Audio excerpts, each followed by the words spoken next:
Hello, my name is John Probst. Today we're going to be talking about liability during disaster. And John, what are we about to see here on the video?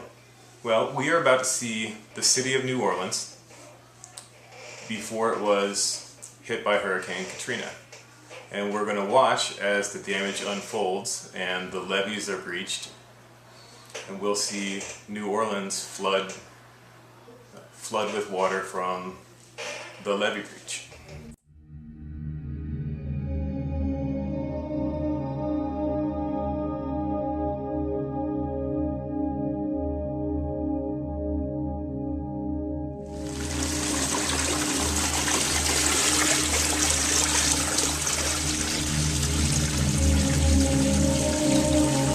And what's the purpose of showing this?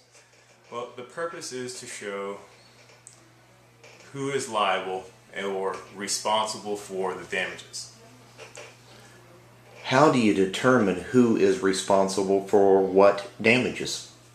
Well, that's a good question. When the damage occurred, the insurance companies, per their policy, said they're not responsible because their policy says damages caused by surface water, tidal surge, rise of rivers or streams is specifically excluded from their policy. Now, the homeowners said, wait, I was damaged by wind first, so these damages are covered because my house was affected by wind, and it doesn't matter that it flooded afterwards because wind was the original cause, and wind is what pushed the water over the levee and flooded the city.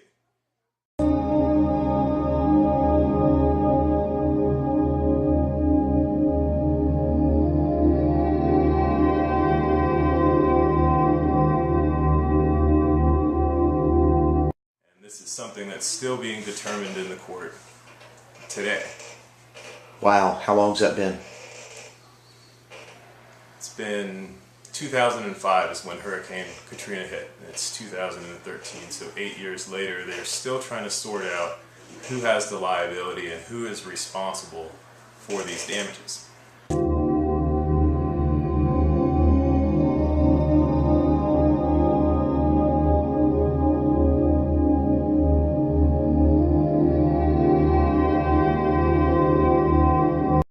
So what can we take away from this? What can the insurance company, what can the homeowner, what can anybody take away from this?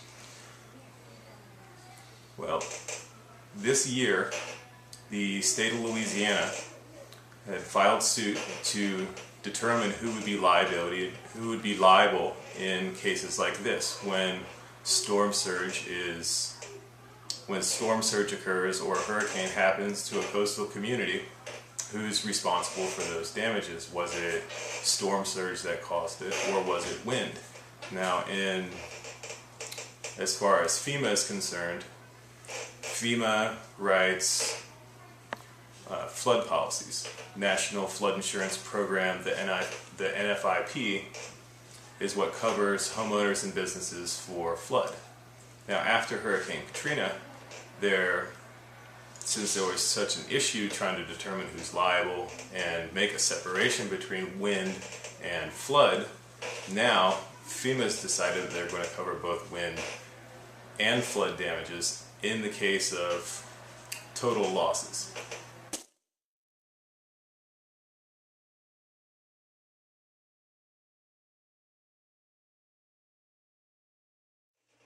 So in your opinion, is that a good thing? It is good. It's good for the homeowner. It's good for the businesses. A line needed to be drawn to take away the ambiguity. People need to know whether their losses are going to be insured or whether they're going to be ultimately denied. Thank you, John.